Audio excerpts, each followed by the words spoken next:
Nacional, que era lá da Nicarágua, tinha uma camisa da Frente Farabundo Marte de Libertação Nacional, que era da Frente Política do Equador. Eu tinha tinha camisa do Che Guevara, tinha camisa do padre Josimo, que foi assassinado em 86, lá na região do Pará, pelos agricultores. Fez 20 anos, 40 anos da morte do padre Josimo, que morreu lutando pelos trabalhadores e tal, lá naquela região.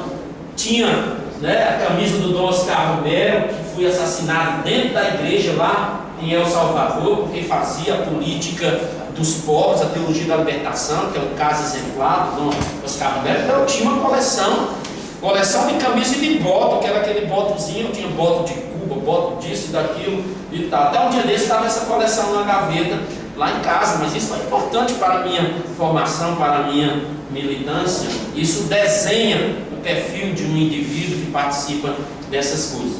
Então eu falei das camisas para falar que esses cidadãos aqui, eles não vão colocar uma camisa ou um rótulo. Não, eu defendo o fascismo. Claro que não. É na política de ódio, é na política contra essas minorias, é num certo xenofobismo, certo? É nesse discurso da família nuclear, que é contra as diferenças. É nesse discurso que nós vamos perceber quem são os fascistas. Eles estão exatamente espalhados. No Brasil, segundo uma autora, Rosana Pinheiro Machado, que escreveu um artigo na Carta Capital, certo? Ela diz que no Brasil é mais complexo, digamos, identificar um fascista do que fora da Itália, lá, porque é muito mais pulverizado aqui do que é nos outros países. Então não é tão fácil você identificar os fascistas aqui. Mas na verdade, certo?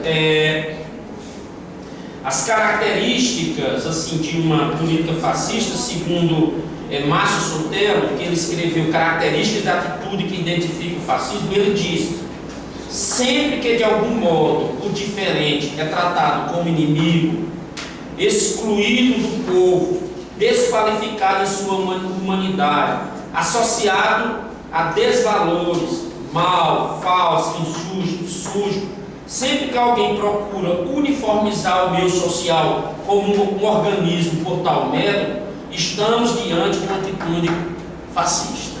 Então, esse negócio de dizer que a sociedade ela é uniforme, que ela é formada só por uma família, de tal forma como tem sido pregado, à toa que a maioria dos discursos foi em nome da família, mas em nome da família ali, essa família de homem, mulher, entendeu? E os filhos, não é uma família de 2 homens e filhos, de 2 mulheres e filhos, não é esse tipo de família. Ou a família de alguém que já casou e descasou, não é esse que casou de novo e que constituiu nova família, da mãe solteira. Então não é esse tipo de família que eles estão falando. Eles estão falando de uma família, certo? Essa que é o modelo. Então toda essa política que tenta uniformizar e de criar um modelo, isso é uma política fascista. Só que naquele período do impeachment, aquela admissibilidade do impeachment na Câmara, houve críticas da seguinte forma: olha, vocês esqueceram de colocar também as amantes de vocês em relação à família. Eu ia ver nesse caso, né?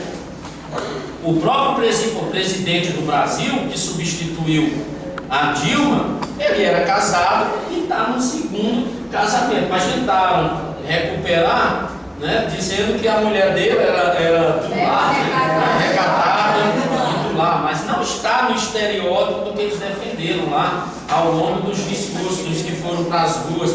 Na verdade, tudo aquilo era um combate a políticas de esquerda, as políticas sociais, certo? E todo aquele ódio, e aqui todas as reservas que possamos ter todo ódio desferido contra o PT, na verdade, não é o PT em si, certo? É um imaginário que o PT carrega. Nós não podemos desconsiderar que muitos integrantes do Partido dos Trabalhadores, nesse período, cometeu realmente aquilo que nós esperávamos que não cometesse. Mas colocar alguém de esquerda na cadeia tem um imaginário muito forte dentro dessa batalha simbólica, porque são batalhas de símbolos. Então você coloca exatamente alguém que representa no imaginário popular uma cultura política de esquerda, que na verdade nós esperávamos que essas pessoas não trilhassem por esse caminho mesmo. Então é uma batalha simbólica muito forte. Por que eles não se preocupam se os que estão lá hoje são indicados, não é isso, se os indicados para o ministério tem 7 que estão, não é isso, aí na Lava Jato? Porque para eles é normal, isso não há aquela representatividade que tem enquanto aprisionavam que foi de esquerda e que cometeu, porque na verdade leva uma imagem de uma cultura política de esquerda, e isso tenta desconstruir essa imagem, que é uma guerra simbólica, na verdade, que há por trás disso. Então, voltando ao tema do fascismo para encerrar, eu gostaria só de continuar lendo aquele do fascismo no Brasil hoje, que foi de Márcio Sotelo. Ele diz: o ódio à diferença, o ódio à diferença é o fenômeno social fascista por definição. Há hoje no Brasil problemas com a diferença. Qualquer diferença nós temos problema racial, social, de gênero, religiosa. Esse é o elemento definidor de uma prática política fascista. Então não se iludam, certo? O fascismo, ele não desapareceu da política, do cenário político brasileiro. Ele estava, digamos, hibernando durante esse período de avanço das forças democráticas, e eles estão renascendo. Então o Roberto do Amaral, ele escreveu lá para a Carta Maior. Roberto Amaral é um fundador do PSD. Ele escreveu um livro intitulado O Ovo da Serpente tem uma característica, a serpente em casca, da crise à frente popular. Ele cria uma analogia exatamente do ovo da serpente como sendo o embrião exatamente do fascismo, que muita gente não quis ver, né? Ele usa essa metáfora porque o ovo da serpente ele não tem a casca como o ovo das aves, né? Assim, é só uma película. Então você já consegue ver a serpente dentro do próprio ovo, e muita gente não conseguiu ver a serpente dentro do ovo, né? Ali o embrião do fascismo ali trabalhando ao longo desses anos. Então, gente, na verdade era uma conversa mais provocadora sobre o fascismo, e o fascismo, certo? Ele, na verdade, sintetizando, é aquilo, aproveitando as palavras lá do Márcio Sotelo, é o ódio à diferença, é isso que marca, certo? As características do fascismo. E nós temos que nos rearticularmos enquanto forças democráticas. Não precisamos ser do mesmo partido.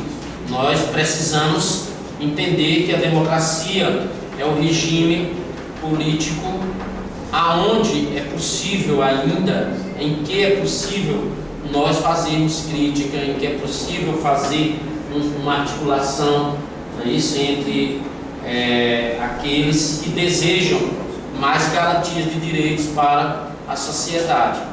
E o remédio para os problemas da democracia que tem, nós temos o que? De 88 até agora, estamos nos aproximando de 30 anos. É isso? 88, 40 anos, né? 88, 98, 30 anos. 30 anos, desculpem. Estamos nos aproximando dos 30 anos da promulgação da chamada Constituição Cidadã. Tem muitos problemas? Tem. Mas o remédio para o problema da democracia, no meu entendimento, é o aprofundamento da própria democracia. Mais democracia, e não o fim dela. É preciso, para ter mais democracia, apostar numa reforma política. Então, gente, era isso. E obrigado. E aí me coloco à disposição para os debates.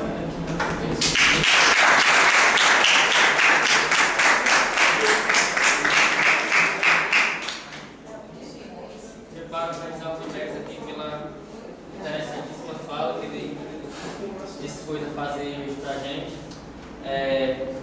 Queria abrir também para o debate agora. A gente faz bloco de 3 inscrições, 3 minutos. Pode ser. Pode ser, né? Alguém dá? Escrevi. Mais alguém? Mais alguém quer fazer uma intervenção? Eu vou me inscrever também. Vai? Vou me já sim. Tá? Mas é uma complementação, assim, que a gente vê que essas figuras públicas, elas não precisam estar com documentos, não precisam estar vestindo as camisas. Mas pelos discursos deles, mostram que o cidadão está vestindo a camisa.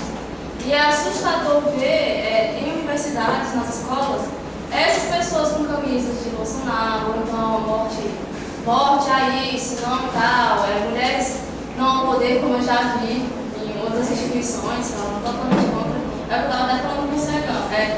Por mais que não mostre, e eu acho que é bem escancarado, sim, o fascismo, nesses discursos, mas essas figuras políticas não estão vestindo as camisas, mas influenciam o cidadão a vesti-las muito bem. É mais um complemento que a gente estava, eu e o Sergão estava debatendo aqui. Aproveitando aqui a colega falando em relação a isso, a esse espaço, né?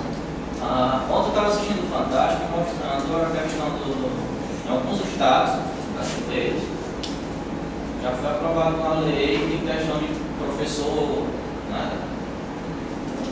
Não tomar partido, digamos assim, né? Dizer que é de partido A ou B, né? Não, porque isso não cabe ao ambiente escolar ali, mas se a gente não começar a discutir isso nas escolas, independente do partido, o professor tomar partido ou não, né? Independente disso, né? Se a gente não começa a colocar na cabeça dos jovens, né? Das crianças, a partir de uma certa idade, ele já tem condição de discutir e entender sobre esse tipo de coisa, a gente vai fazer isso anônimo. Até porque isso é até porque eu acredito que assim, a política, você não vai estar dentro da escola influenciando, não, você está mostrando a cidadania para esse aluno. E ser político é algo que você tem que aprender, tem que entender. E eu acho que isso aí é muito de estudo, né? Que começou a vir a Lagoa, A Lagoa já foi aprovada uma lei que está, digamos assim, podando os professores em relação a isso. O Ceará tem projeto de lei, Brasília tem projeto de lei, acho que em 5, 6 estados. Paraná. Né? E isso se espalha de maneira bastante silenciosa, assim, né? A gente ouviu falar disso agora, né? Mas isso é uma prática que está em curso e que se a gente não fizer nada, vai ser aprovado, se duvidar vai virar uma lei federal. Aí, quer dizer, está se podando a questão de você não pode ter suas ideias. A gente vai moldar, na verdade, a população, né? Porque a gente tem o direito daquela estudante a pensar por si só. Né? A gente tem que levar os problemas, discutir, né? Mostrar, e ele, lógico, a gente vai orientar de alguma maneira o professor, né? Mas ele tem que tomar a decisão por ele mesmo, não a gente ficar toda hora, é assim, assado, não pode isso, não pode aquilo, né? Onde é que entra a questão das escolhas dele? Em que medida isso não é censura, em que medida isso não fere o artigo 5º, né? Que não deixa de ser uma censura. Só para a gente colocar aí na discussão sobre a hipocrisia da direita, a hipocrisia da direita e a leniência da esquerda. Eu queria só colocar para você começar a discutir isso aí. Em relação à hipocrisia da direita, né? quando se coloca, você colocou aí, que a direita não se assume fascista, né? Então, seria uma espécie de hipocrisia embutida. E em relação à leniência da esquerda, porque quando existe contraponto, né, quando existe um ponto de vista contraponto, há uma forma de você barrar, pelo menos tentar conter o avanço de determinado setor da direita. E aí, eu queria colocar o seguinte para vocês. Eu hoje estou muito indignado com o Partido dos Trabalhadores, já fui do PT, mas eu estou indignado por quê?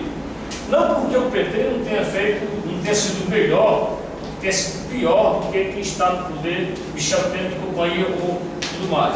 Não é isso, é porque o PT deixou de fazer 4 coisas que, a meu ver, seriam fundamentais para o Brasil nesse século XXI. E o que é pior, deixou que essas reformas estejam sendo feitas hoje encampadas pelo PMDB.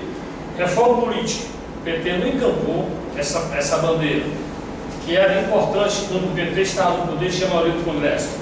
Reforma da Previdência Social, que agora vai ser feita pelo Michel Temer. Reforma trabalhista. Né? E a outra reforma seria a reforma tributária.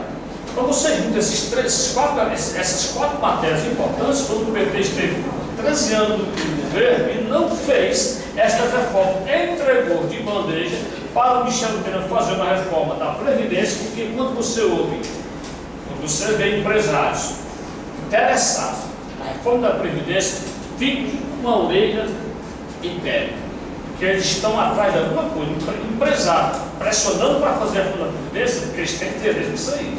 E aí o seguinte, também foi uma questão da reforma que eles estão querendo fazer aí, duas reformas, a Previdência e a trabalhista. Então eles têm interesse, só colocar isso aí, a leniência da esquerda em relação a isso, né? A falta de perspectiva e a própria hipocrisia da direita em querer manipular esses elementos. Primeiro só dizer que isso que tu falou foi uma coisa que eu mencionei, infelizmente caiu. Exatamente por questão de inconstitucionalidade. Por quê? Por questão de ser inconstitucional. Exatamente. Basicamente.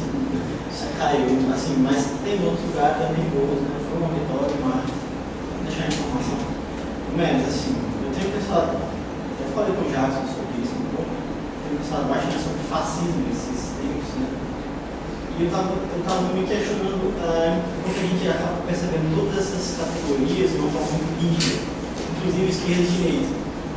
Hoje em dia a gente percebe muito que, eu não acho que existe uma esquerda fora os movimentos sociais, que para mim são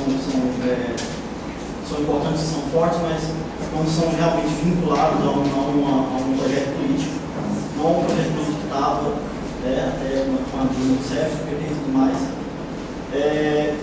Eu acho que você não tem, de fato, uma esquerda, nunca teve uma esquerda no poder. Eu acho que isso é claro. Esquerda, eu estou falando esquerda como maiúsculo. Eu fico pensando, mas ao mesmo tempo, em que medida essa coisa do fascismo, o fascismo é uma categoria rígida ou ele é um fenômeno que ele é mais flexível? Em que medida esse fascismo ele meio que pode estar presente não como uma categoria política, mas como um adereço de uma categoria política? Exemplificando, em que medida um governo pretensamente de esquerda pode ter fenômenos fascistas dentro da sua própria ordem de organização, em que medida o próprio liberalismo também, o neoliberalismo, essas correntes econômicas, em que medida o próprio capitalismo, dentro dessas correntes econômicas, vai trazer também teores fascistas, porque o fascismo, para mim, não me parece apesar de ter falado de fascismo político e tudo mais, uma repressão física, que é uma pensamento fascista, apesar de nós termos fascismo na Itália, outra repressão física, que é fascismo, mas o fascismo não morreu na Itália, nem morreu aqui, porque há momentos que, partindo do pressuposto mais psicológico da questão, parece que você tem um fascista que vai ter a possibilidade de aparecer em vários contextos diferentes, muito diferentes entre si, inclusive. De governos esquerdos, de governos direitos, de ditaduras, sabe? É isso que eu fico em dúvida às vezes. Vai comentar logo? Vou falar logo. Bom, gente, só para tentar responder, não é nem responder, porque as questões que foram colocadas aqui não foram propriamente perguntas, mas comentários que, no meu entendimento, foram importantes. Eu vou começar, Levi, por essa questão que você levanta. Em relação, na verdade, não há, quando se discute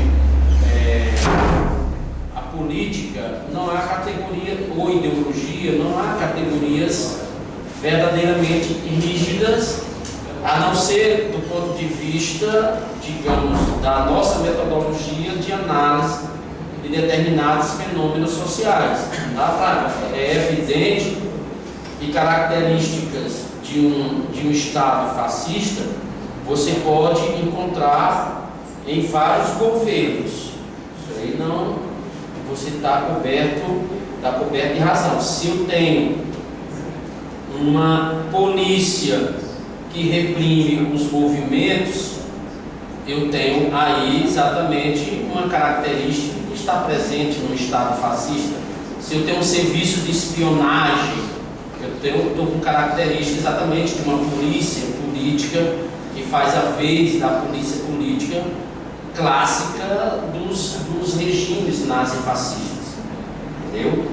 Da mesma forma que dentro de direita e esquerda comporta um conjunto de situações. É claro que os movimentos sociais, eles são mais livres, ou em tese deveriam ser mais livres, do que os partidos políticos.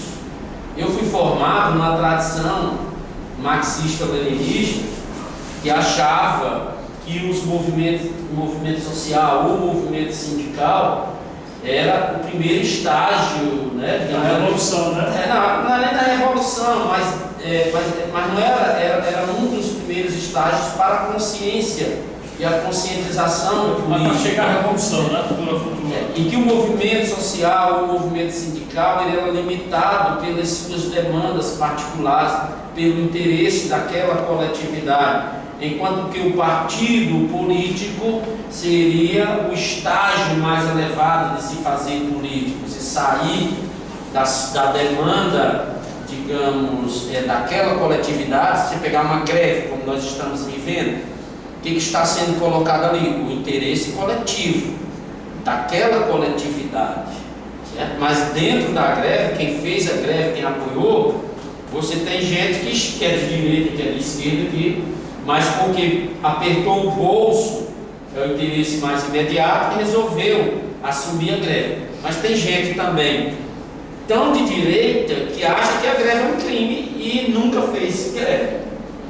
Você tem posturas as mais diferentes. Você tem um cara que é de direita, mas que é capaz de assumir uma greve, porque a greve atinge uma questão fundamental da sobrevivência dele. Afeta o salário, mexe exatamente nas suas contas, mas aí ele vai para a greve.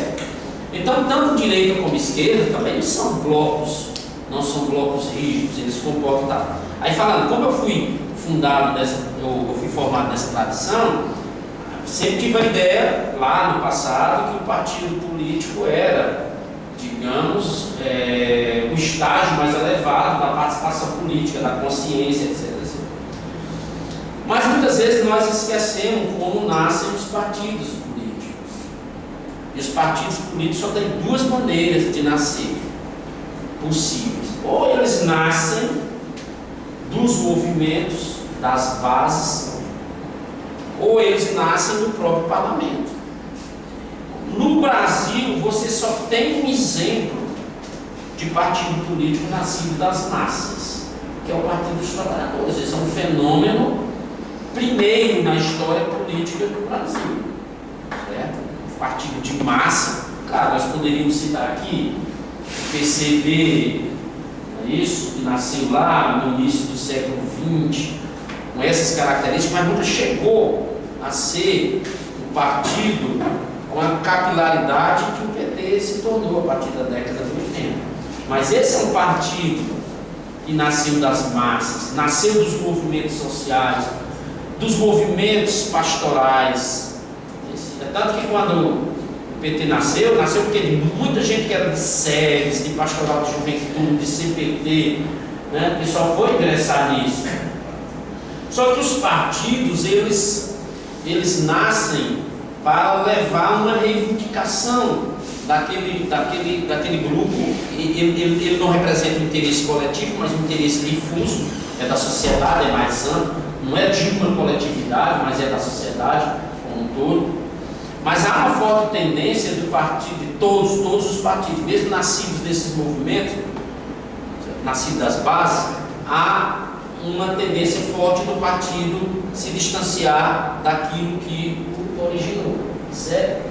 A partir do momento que ele vai se distanciando do ato da sua fundação. Não é só com o PT, isso é um fenômeno. Quem estuda partido político, estamos cheios de historiadores que fazem isso. Eu vejo o Sérgio Ribeiro Gustavo, que estuda sobre partido político, certo? Então, esse distanciamento aí já não representa mais. Ele tenta, através do discurso, ainda trabalhar aquele discurso lá da origem, mas na prática ele já não representa mais aquilo que ele nasceu.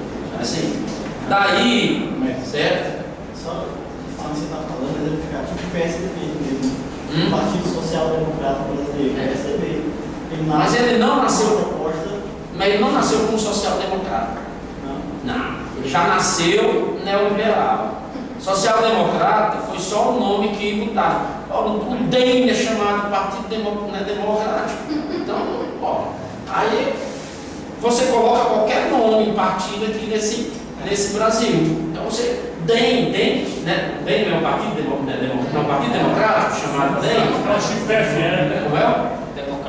Democratas. Isso é só assim, né? Democrata.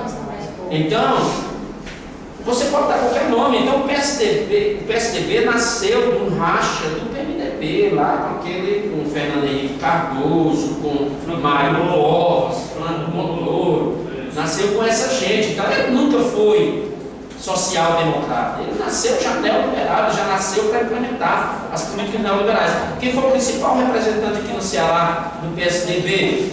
Foi o Tasso de fazer as políticas neoliberais aqui no estado. Então ele nunca foi. Ele nunca foi fiel. Ele nasceu do parlamento, de uma cisão de outro partido, que é como nasce a maioria dos partidos. É a da cisão de outro partido. Ele nasce dentro da estrutura partidária. O PT que carrega essa origem. Aí depois de dentro do PT nascem tantos outros, exatamente, que é o PSOL, o Rede, né, atualmente. PCdoB. Não, PCdoB não. PCdoB é antigo também. Eu não vou falar do PCdoB porque se eu disser que o PCdoB é da década de 60, a pessoa diz que não é, porque há uma briga entre PCdoB e PCB, que é o mais antigo, porque se o de 22 era PCB ou PCdoB, certo? Então, não vou entrar nessa seara para não me dispor. Mas, então, o importante nessa discussão toda é que nós poderíamos, em vez de falar de esquerda e direita nesse momento, falar de forças democráticas. Que a necessidade hoje é da articulação das forças democráticas. Porque a minha leitura é que o golpe ainda está em curso, o golpe ainda não foi totalmente consolidado. O golpe tem tudo para se consolidar. Vai depender do que ocorrer agora no Senado, no STF. E nós sabemos que o STF ele tem tudo para consolidar esse golpe. Mas o que tem aparecido também de escândalos que envolvem o governo provisório, isso pode, né, levar a uma não consolidação. Ainda o processo como um todo vai ser votado no Senado.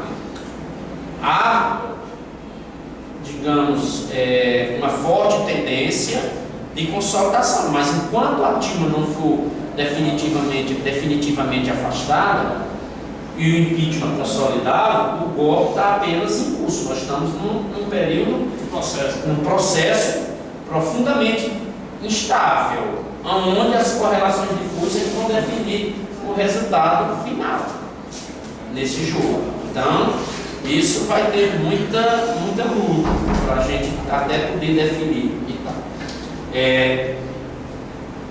Eu acho que eu já falei dessa questão dos partidos, eu vou só que toca um pouco no que o Edson colocou, a questão do PT. Olha, o PT é vítima das suas próprias ações. Quem vai socorrer a própria Dilma e outra parcela do PT são os movimentos, são as forças progressistas. É até o próprio partido que saiu de dentro do PT, PSOL, aí o PCdoB e outras forças políticas, as forças democráticas, os movimentos sociais, o movimento sem terra, sem teto, os 400 movimentos sociais instituídos nesse Brasil. A esquerda sempre vai pegar pelo espaço e a direita sempre vai pegar pelo poder. Se há uma coisa que, no meu entendimento, pode ter sido positivo nessa catástrofe, é a rearticulação das forças democráticas. Muitos grupos que estavam afastados e que diante da perda de direitos, de um retrocesso das conquistas, porque nós não estamos num contexto de conquistar nada, nós estamos num contexto de lutar mesmo para manter o que foi conquistado nesses últimos anos. Então, nesse contexto, a rearticulação das chamadas forças progressistas, democráticas, é o que trouxe aí de positivo nesse processo como um todo. Mas como eu vinha dizendo, certo? O PT, desde a época do primeiro governo do Lula, quando estabeleceu um pacto de governabilidade com o PMDB, eu acho que ali já iniciaram todos os problemas que se desencadearam hoje. Então, quando o PMDB começou a chantagear as pautas lá no início do primeiro governo de Lula, o governo negociou com o PMDB. Então, era para ter negociado, era para ter vindo para as massas. O Lula saiu com 60 milhões de votos, se eu não me engano, sei lá quantos milhões. É isso? Então, as forças vivas da nação ali, progressistas, estavam com todo o gás. Não é verdade?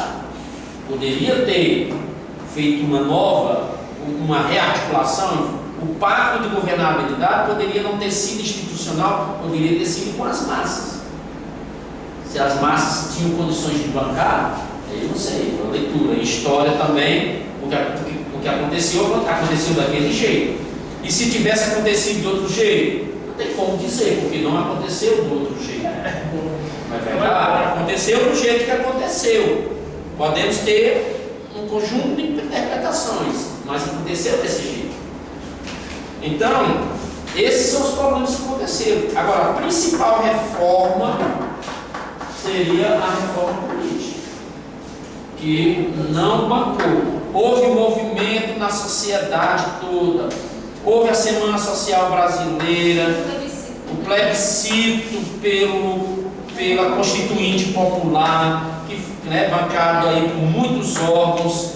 A Semana Social Brasileira, que é capitaneada pelo CNBB, foi entregue isso no Congresso, mas não houve elementos da reforma política. Nem o ponto mínimo dessa reforma, que era o financiamento público, seria. Então esse era o elemento principal. Acho que foi aí que o PT foi leniente, né? Eu acho. Houve a promessa de convocar o plebiscito, não foi? Naquela época não se convocou. Então, esses problemas, eles redundaram nisso que nós estamos vivenciando hoje. Então, mas eu acredito nessa positividade. Acredito que as forças democráticas, elas saem rearticuladas. Se vão reverter o golpe ou não, mas saem rearticuladas. Porque acho que há um problema muito sério também. Quando nós elegemos o governo, nós achamos que já fizemos tudo também, porque ele está identificado com as políticas e tal, e etc. Então há uma forte tendência ao comodismo. Aí o pessoal começou a ver, o negócio não é bem assim. Aí está aí, o pessoal vindo das ruas, e etc, etc. Quantos artistas desses que estão fazendo campanha hoje nas redes sociais, que nunca mais nós tínhamos visto desde a primeira campanha do Lula, eles tinham desaparecido, porque assim, não é? Eu acho que é próprio da política um certo comodismo se você elege alguém que acha que representa, e aí tá tranquilo e tal. Mas agora voltou todo mundo à tona.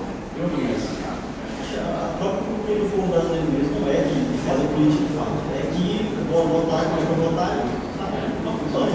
Por isso que uma reforma política tem que pensar em dispositivos de participação e mecanismos de controle e de ação direta. Isso, então, porque uma reforma política não basta somente, mas já é importante, o fim do financiamento privado das campanhas, porque nós sabemos que há uma conta que é bem cobrada, e é cobrada, nós sabemos como. Na verdade, nós sabemos porque explodiu tudo isso, a gente sabia, mas não tinha comprovação de nada. No escândalo, a gente começa a perceber, aí começa a aparecer a engrenagem. Aquela engrenagem, ela fica escondida aos nossos olhos, mas na crise, na instabilidade, as peças da engrenagem começam a aparecer e a sociedade começa a ver também. Esse pode ser um elemento positivo. E com relação a que o colega colocou, como é que é o nome? Eu esqueci. Adielson. Sobre o professor, as leis que estão aí, quando você falou, eu lembrei logo da questão da inconstitucionalidade, porque se não está na Constituição Federal, o medo é que isso seja votado no Congresso, mas... Se eu não me falha a memória, isso também já anda sendo votado lá na própria Câmara dos Deputados. Votado num estado só, 2, 3, não tem valor, porque no nosso modelo federado, certo? Não tem a lei estadual que fere a Constituição, ela é inconstitucional, não tem validade. Mas é um movimento muito perigoso. A vontade de que o professor não seja livre, que ele seja cerceado, isso é muito perigoso. A gente já está vendo retrocesso a coisa de discussões de gênero, dos cansados pais, né, a questão de social, já está retroçada ainda. E aí, as questões Esses são de gênero são uma minoria bem nova, né? Esses são os elementos de uma política fascista. Professor não pode falar. Você vamos pegar com aquela primeira que eu estudei aqui, na época de Vargas. Tinha lá para as escolas o conteúdo que deveria ser dado lá, as cartilhas, a biografia de Vargas, essas coisas todas que eram obrigatórias. Durante a ditadura militar, o OSPB e a educação moral e cívica. Eu fui aluno, eu cheguei a ser, quando eu entrei para ministrar as minhas aulas, como professor, em 1990, ainda tinha o OSPB e a educação moral e cívica. Só que na época já era bem reformado, eram os textos, os livros eram do Frei Beto, o livro do OSPB e o livro da educação moral e cívica que nós utilizávamos, ele era bastante crítico. Então, havia os censores nas escolas, nas universidades, os agentes da polícia nas universidades, da polícia política, que fazia o controle, a vigilância. Então, isso tudo é elementos de uma estrutura de um Estado fascista. São elementos do fascismo incorporados por um Estado. E, com relação a vestir a camisa ou não, ninguém diz que é fascista. Não diz quando, em determinados contextos. Se alguém veste hoje, mesmo que isoladamente, é porque o contexto está propício. Nós estamos num contexto de retrocesso das coisas que passaram. Isso vai ter gente que vai seguir. Ok? Só que vai ter gente que vai seguir e vai reproduzir esse discurso. Teve nas manifestações, cara. Teve gente lá com se fantasiado quase, bem dizer, de Hitler. Pois é. Nas manifestações. Mostra que o discurso ele está assim, abrangendo e pegando essas pessoas. E isso é assustador, porque a gente vê muito jovem, eu também sou professora, a gente vê muito jovem de 14 há 17 anos, vestirem camisas dessas figuras públicas. Querendo ou não, eles estão sim manifestando um discurso muito forte, muito provocado. São os pequenos plinianos da época do integralismo. Mas aqui vamos dar crédito, né? Ok? Assim, um Bolsonaro não chega ao nível de formulação política que um Plínio Salgado chegou. Certo? É mais perigoso, talvez, por conta, mas também não há organicidade, não há um movimento orgânico e tal, como naquela época.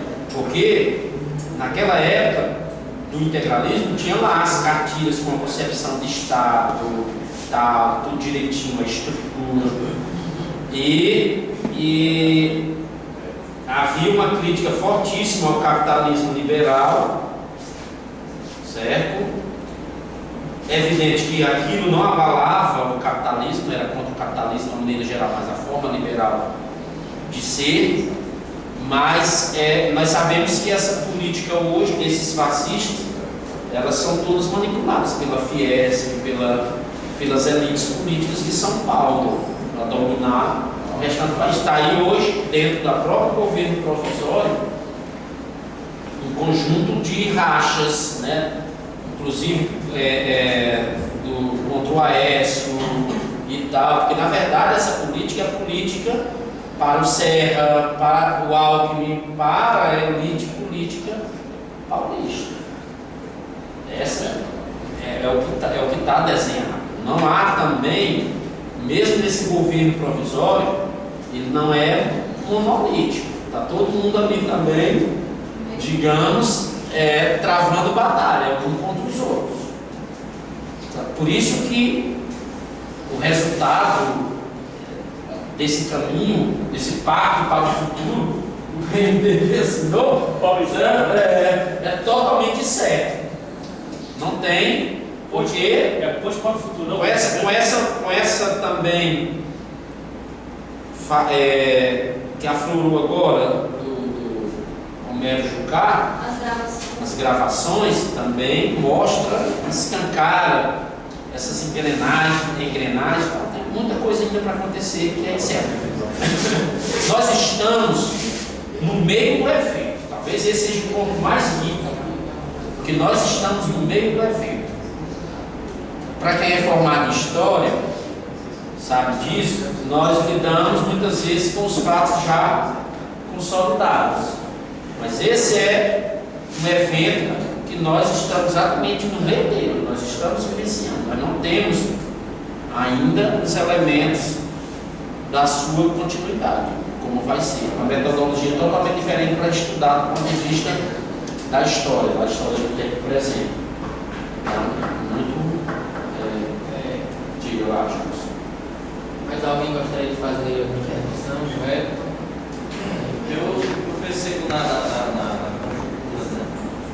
política, e aí é como se tivesse, se a gente pegasse aqui o atual presidente, pega o Michel Temer, Fernando Medeiros, Eduardo Cunha Sérgio Bandeira, José Serra, alguns desses políticos mais antigos que ele colocou em alguns ministérios do tapete, e aqueles que são a favor deles aqui, a qualquer momento vão dar uma puxada e derrubar o cara e passar a perna, a impressão que desce. Vamos ver quem vai dar um puxão mais forte e derrubar os outros. Né? A impressão que eu estou tendo é essa, não estão ali preocupados em resolver os problemas, vamos colocar o Brasil no trilho. Não estou preocupado com nada disso, não. Pelo menos eu estou vendo dessa forma. Eles estão lá naquele cabo de guerra. Uma hora quem vai dar um puxão mais forte, os que estão ali, alguém vai se ferrar naquela queda ali e acabou. Se for o cara, estava falando hoje que arrebentou já lá com o Jucá, né? E aí ficou, não, se o presidente quiser eu saio, o presidente já deu entrevista e disse, não, deixar a critério dele, ele que se manifesta, né? Aí começa por isso aí, né? Isso aí já era esperado, nós achamos que está indo até rápido demais a queda do ministro do governo dele. Acabou de assumir, já vai cair o primeiro, do diga, né? Então, mas está meio que nesse cabo de guerra, né? PSDB, né? Lógico, o PMDB caindo, quem vai se beneficiar com isso? O PT? Não, o PT acabou de sair, né? Então, o PMDB tem, ao longo da história, com a morte do Ulisses Tancredo lá, quem assumiu? José Sarney, né? No impeachment do Collor, quem assumiu? Itamar Franco, que era de onde? PMDB. E agora o PMDB de novo. O PMDB sempre entra né? Tipo meio que puxando o tapete também. 3 governos sem eleição. Pois é. Só tem uma similitude entre os movimentos e a ascensão dessas ideias fascistas de hoje com o do passado. Porque, na verdade, o discurso da corrupção também estava posto lá na década de 30. Então, E de 60 também. de 60. Os integralistas, quando eles assumiram, fundaram o partido, e também quando Vargas assumiu o poder, porque quando Vargas assumiu o poder, ainda não era o Estado Novo, mas foi através de um movimento chamado revolucionário. Claro que os nomes que se dá tem a ver com os intérpretes. Chamar a Revolução de 30 de revolução, certo? Há quem questione, porque não houve grandes rupturas, então não houve uma revolução. Tem quem chame 64 da Revolução de 64, aqueles livros publicados pela Bibliex, na verdade, chamava a Revolução de 64. Mas em 30 tem mais uma característica de revolução pela quebra, pelo menos institucional, de um governo que estava e que foi deposto, não por um parlamento, mas por um movimento nascido na sociedade, pelos tenentes, né? Foi meio que uma aliança entre militares e civis, naquela aliança liberal, e que tomou de assalto, teve a coluna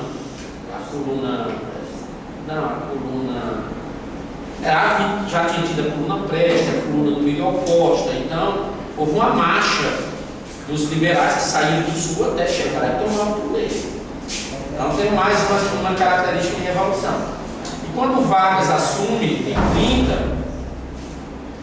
30, ele não promulga logo a Constituição. Aí, por exemplo, as elites paulistas, elas fazem uma contra-revolução, que é o movimento constitucionalista de 32, que embora o movimento constitucionalista não tenha sido vitorioso, mas conseguiu introduzir muitas pautas e reformar o governo de Vargas e forjar a Constituição de 1934, que em tese é uma das constituições mais avançadas que se tem notícia, com o direito do voto feminino, essas coisas todas.